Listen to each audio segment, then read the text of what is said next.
If you'd like to enter the flow state more often, you know that state when you just get more done and it's almost like you forget about time, you forget about life, and you're just doing whatever is in front of you and you magically know what to do and how to do it and you get a lot more done. Well, today's episode, we're going to discuss that, and we're going to teach you some steps and methods that will help you enter that flow state with more ease and more consistency. And not only that, we've brought on the leading mind to discuss what is the flow state, what are the altered states of consciousness, and how you can benefit from it.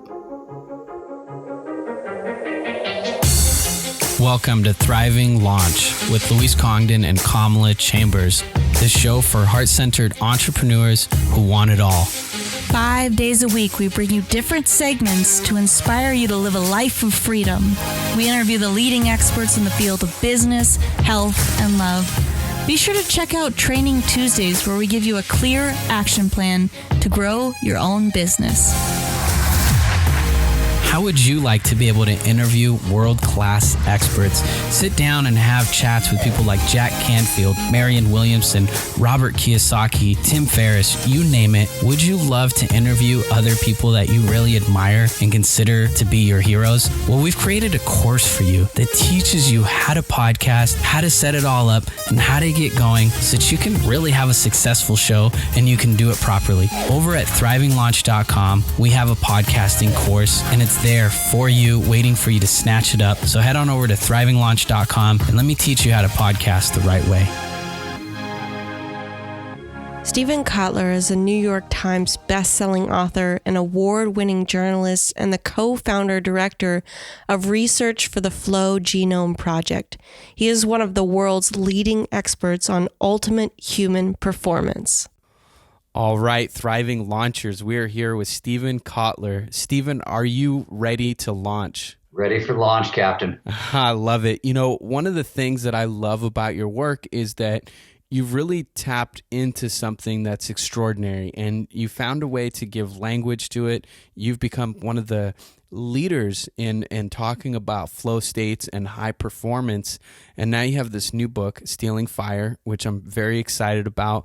You sent me an early release, and I'm really looking forward to sitting down and really diving into that. I'm familiar with your work in The Rise of Superman. Now, you've done something different, because in Superman, you talk about flow and these states of consciousness that we can get in to be exceptional performers. Now, with Stealing Fire, you've done something different. Can you tell us a little bit about that? Yeah, first of all, thank you. It's nice to hear that my work has had an impact. I appreciate that very much. It's nice of you to say. Stealing Fire, probably the easiest way to kind of jump in here is to sort of tell you what we were seeing, my partner Jamie Wheel and myself, who I co-founded the Flow Genome Project with, and sort of the book emerged out of that.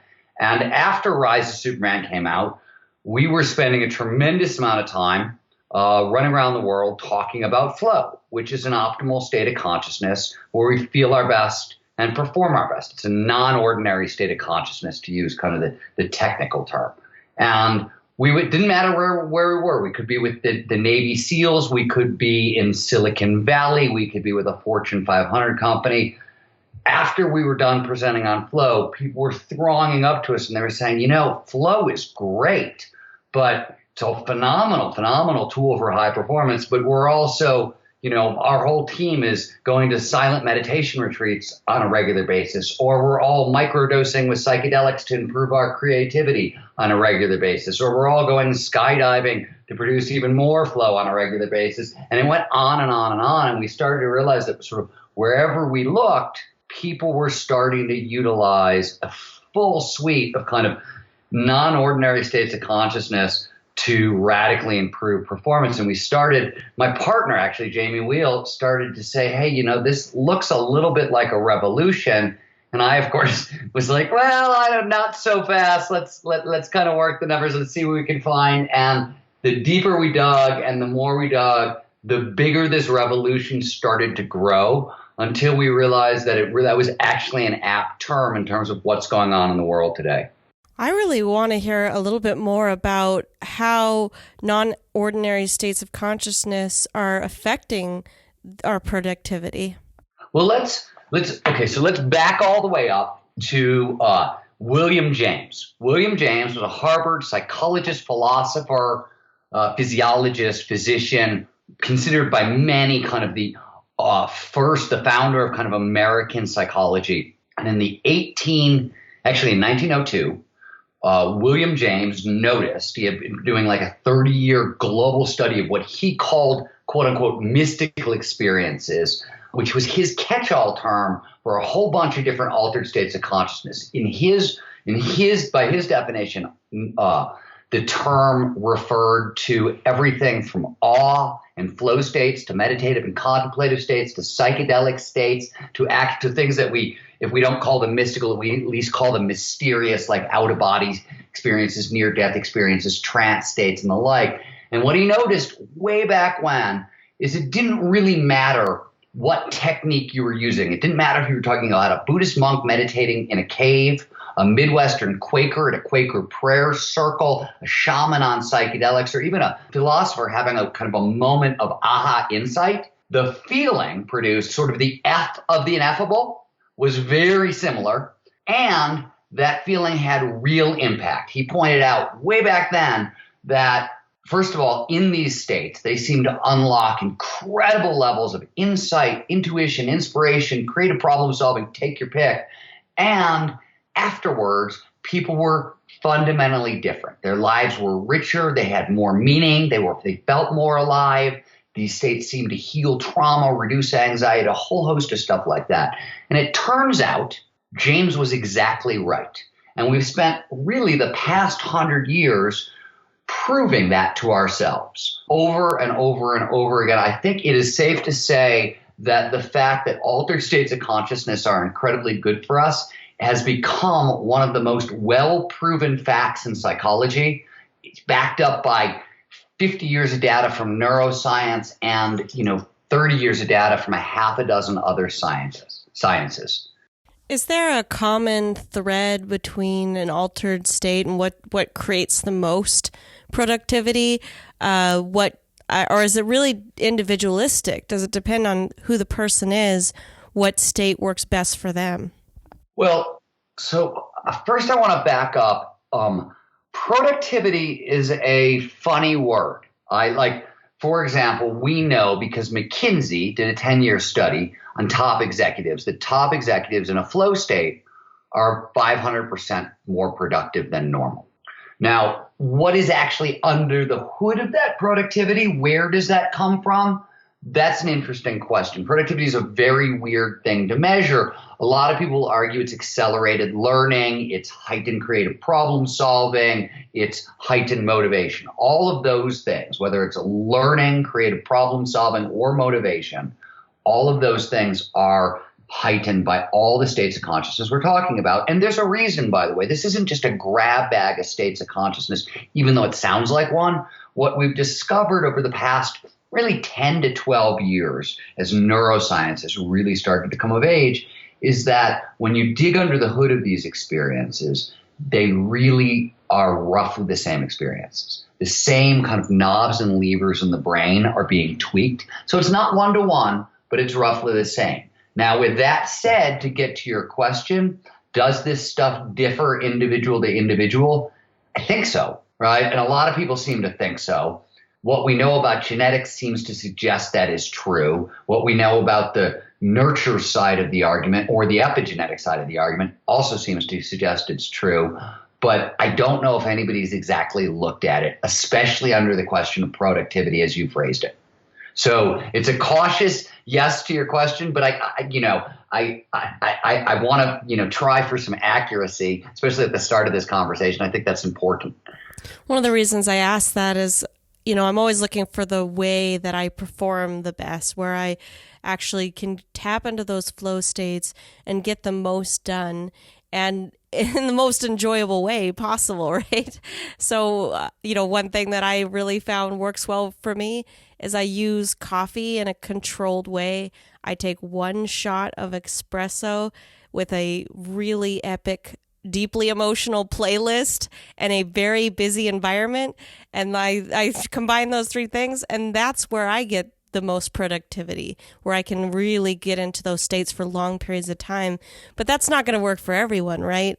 So I'm just curious, what other ways have you found that maybe we could all try to alter our state to increase productivity?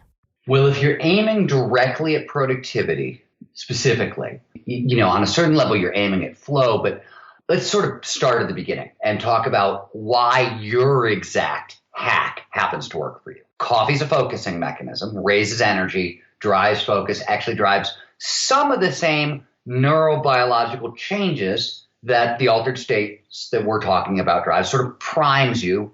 The playlist, and we talk about this at length in Stealing Fire, there's all kinds of amazing research on music's ability to shift consciousness. Does everything from change brain waves to drive neurochemical release to change kind of which parts of the brain are active. So especially, I'm assuming that you're putting on headphones in your own little private playlist world, right? You're doing a couple things there. Not only are you using music as a state-altering technology, but you're also blocking out the world, right? The research consistently shows that the most important thing for creativity or for productivity is shut off your phone, shut off social media, turn off everything that could possibly distract you, and really focus. And, the research shows, by the way, that you have to really focus on singular tasks for 90 minutes to 120 minutes, depending on who you look at. If you're really trying to do something creative, a number of people, including I think Tim Ferriss, has lobbied for 4-hour windows. I've heard a lot of people talking about that sort of thing. So for starters, just kind of digging under the hood of what you're doing, all those things are important. Now, anything that kind of enhances any of those things. So people who practice mindfulness or meditation, phenomenal focus training, right? Not only does it actually alter consciousness as a practice, but it also is tremendous focus training for flow, right? So you can use mindfulness practices, respiration practices as training for focus, which drives flow. So there's a lot of ways in, really depending on who you are and how you are. There are 20 different flow triggers. If you go to my website, stephenkotler.com, you can sign up for my email newsletter and you'll get a free PDF breakdown of all the triggers and how they work. And the easiest way, and what we've seen over and over and over with top performers, is they build their lives around these triggers. I really like that you're talking about triggers, and it reminds me of in college. The way that I studied was I tried to study in environments that were quite similar to being in the classroom, because after hearing one of my teachers talk about high performance during tests, and it was something that I used to really struggle with. Anytime I had a test, I used to just start sweating. I'd get very nervous. I'd get anxious, and I wouldn't do that well. So I really tried to kind of hack into that process and become better at test taking, which I did end up getting a lot better. And one of the things that I was told is that if you can study in an environment that is similar to that of where you'll be taking your test, that'll help you and it'll help you zone in. So unlike Kamla, I didn't go to really busy places. I actually went to places that were a lot like classrooms. And I also tried to study in 2-hour block periods as well. You're talking about state-dependent learning, which is right, the idea that you wear blue sweats while you study for your MedCats. You should take the MedCats in blue sweats, right? And it sort of works the same with the environment. I actually have done both. When I was in college, even on into grad school, I wrote in very, very, very noisy bars. In fact, my first novel, The Angler Flight, I wrote the first draft of it sitting in a bar because I lived very far away from campus. And so I would, I rather than, and I was a bartender. So rather than go home, I would often, post up in a corner of the bar that I was working in, work for 4 or 5 hours on my book, and then get up and tend bar for a couple hours. So that, I have found, that works for me. It works for a lot of people. I think Malcolm Gladwell does all his work in public. A bunch of other people I've heard of do it as well. But state-dependent learning, works remarkably well. It even works with altered states of consciousness. This is an interesting random detail, but one of the things that's kind of come out of the study of marijuana, and one of the reasons people tend to miss that marijuana can really function as a performance enhancing drug, is because marijuana, and really maybe this is anandamide, which is the neurochemical underneath marijuana that is so effective. It's also there in flow. Tends to prefer sort of state-specific learning. So what happens in high school is people get into high school and they start smoking pot with their friends and eating Cheetos and watching movies. And what they're training their brain to do, once stoned, is eat Cheetos and watch movies. So they're never realizing that if you actually train the brain to focus and be creative and write poetry or et cetera, you're actually looking at a state-changing, performance-enhancing drug. And I think, personal opinion here, maybe a bit of a volatile one, but I absolutely believe one of the reasons that we're seeing kind of marijuana legalization sweeping the country is more and more people seem to be using it as a performance enhancing drug. There's all kinds of stories leaking out of Silicon Valley about how they're having problems with this kind of new kind of smoke break. Employees are dashing outside to get stoned and coming back and they're more productive. And what exactly do you do? That's a hard one for bosses to manage, or for them to figure out the answer. And, it was actually, there's kind of a rumor among English literature graduates that Shakespeare smoked pot as well. So it's kind of an interesting little thing out there. She doesn't buy that, but I don't know about buying these, but all I know is the guy invented like a third of the English language. That's right. Which is really amazing considering how many people had their crack at English before Shakespeare came along. And the dude just invented so many words. It's astounding. We'll have quite a conversation if we open that conversation up. That is part of my flow state, is talking about literature and English literature and writers. I absolutely love it. So, one of the things that I'm curious about, because I know that in your new book, Stealing Fire, you talk about these altered states and how it's like creating, you called it like a $1 trillion industry or something earlier before the interview. And I'm curious about that. If you can tell us a little bit more about what you mean by that. Absolutely. So when we were researching flow, we had to put together a giant list of every bit of neuroscience surrounding flow. Where did it come from? What could possibly be triggering in the brain and the body? And by the time we were done, because flow is an altered state of consciousness and it sits, sort of in a spectrum with a lot of other altered states of consciousness, we started to see patterns, right? We started to see that the knobs and levers underpinning these states were the same. And we used, and this also, we were looking at very specific things, right? In all these states, they have a number of things in common, but the two things they really share is the self tends to disappear, right? We switch the channel on normal waking consciousness and the self tends to vanish. And simultaneously, we're filled with kind of inspiration, insight, and intuition. Those characteristics underpin all these states. And what we started to realize, and it grew out of this funny conversation that we were having with Salim Ismail, who was the first executive president of Singularity University, sort of a Silicon Valley fixture. And we were talking about flow. And he said, it's funny if you think about it, whenever you go to a live concert or a sporting event, you're essentially paying to see people in flow, right? If you buy a ticket to go see the Lakers a couple of years ago, you didn't want to go see the Lakers. You wanted to see Kobe Bryant, Revenge of the Black Mamba, so in the zone he was dropping 50, right? That's what you were actually paying money for. He said it's the same thing when you go to the movies. You're paying to see actors in flow, poetry readings, poets in flow, on and on and on. He said if you quantify it, I'll bet it's a huge chunk of the GDP. And this always stuck in my head.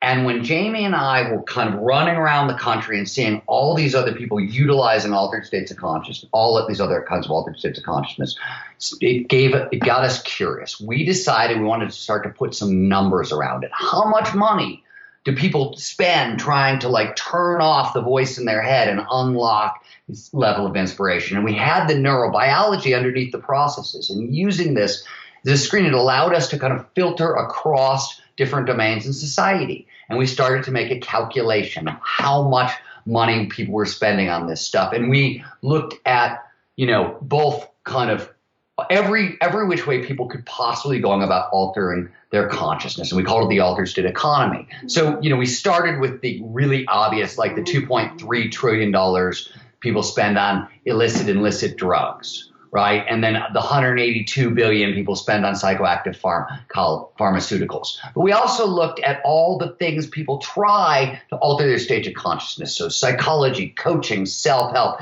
not really like skills acquisition training, but we focused on anything that was help me change the channel in my head, help me feel better. We added that numbers in. We were also trying to be really conservative. So for example, pretty much whenever we go to a live music event, we're hunting state change, right? We're hunting that losing myself in the music, losing myself in the band, losing myself in the crowd, the feeling we call communitas. But we said, okay, that's maybe too big for us. Maybe there are other reasons, right? People go to see concerts. So we focused in instead on electronic dance music, where you're not going to the concert to see the band because there isn't one. You're not going to hear the lyrics because there aren't any. What there are is, thumping beats, a colossal light show, lots of state-changing technology, lots of trance dancing. It's about the state of consciousness. So by adding all this together, what we discovered is that globally, we spend roughly $4 trillion trying to change our consciousness every year. Now, that is a colossal number. It is larger than the GDP of India or England or Russia. It's roughly the GDP of Germany. It's 25% of the U.S. economy. Or, if you want to be poetic about it, it's a number twice as high as the amount of galaxies in the sky. Before we close out, I'm really curious about, are there any tips that you want the Thriving Launchers to walk away with on how to access these states? Well, how is a matter of choice? So let me answer that by putting things in context. For example, let's talk about non-ordinary states and their ability to kind of heal trauma, okay? And relieve anxiety, cure depression, heal trauma. And let's, as an example, use kind of the worst case of trauma you can imagine, which is post-traumatic stress disorder. So the only real treatments for PTSD that are available to most people are either talk therapy or SSRIs. Talk therapy has been shown to be generally ineffective and occasionally makes things worse. SSRIs don't really work for most people. And for the people that they do work for, they don't work in really severe cases. So the people who need the most help can't get it. Over the past 10 years, 3 different studies on 3 different kind of techniques for altering consciousness were put to the test. Michael Mitterhofer, a psychologist from South Carolina, looked at MDMA, the psychoactive inside of ecstasy, and talk therapy as a cure for PTSD.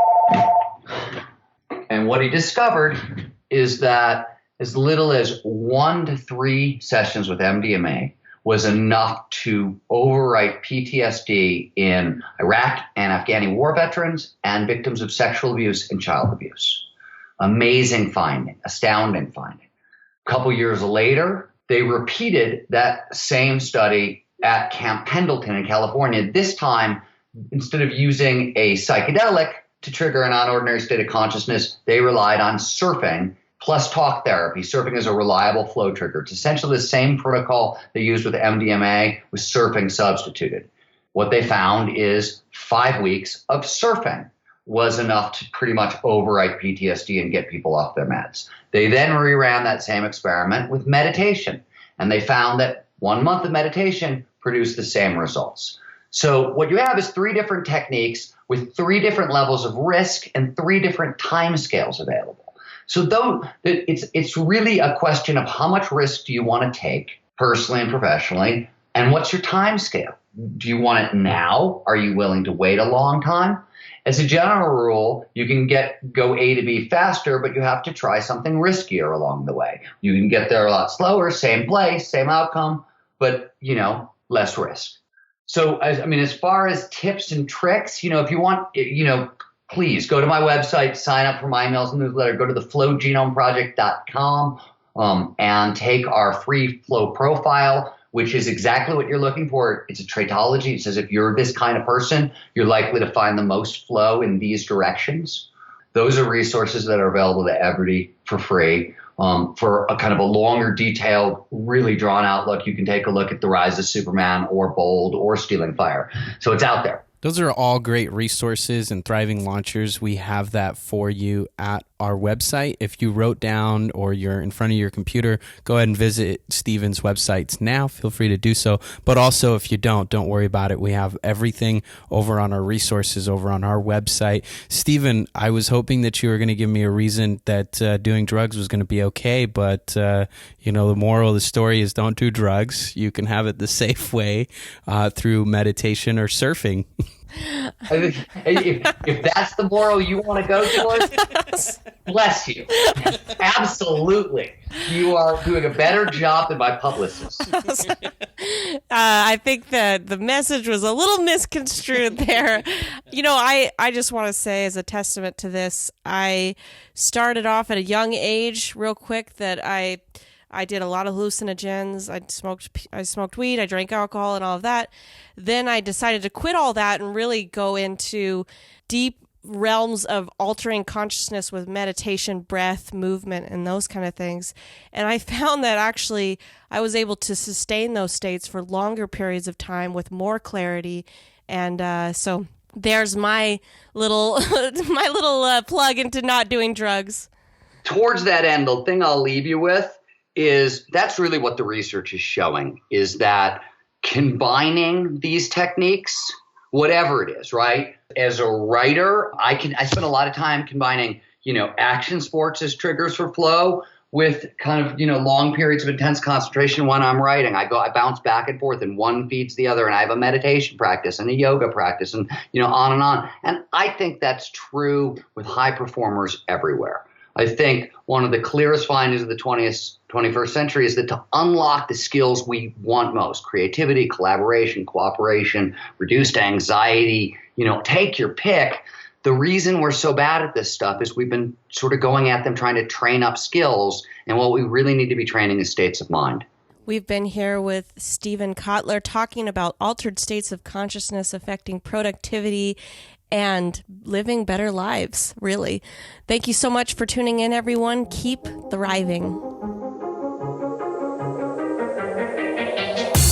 You've been listening to the Thriving Launch podcast. For books and resources related to today's episode, make sure to head over to thrivinglaunch.com. We'll see you there.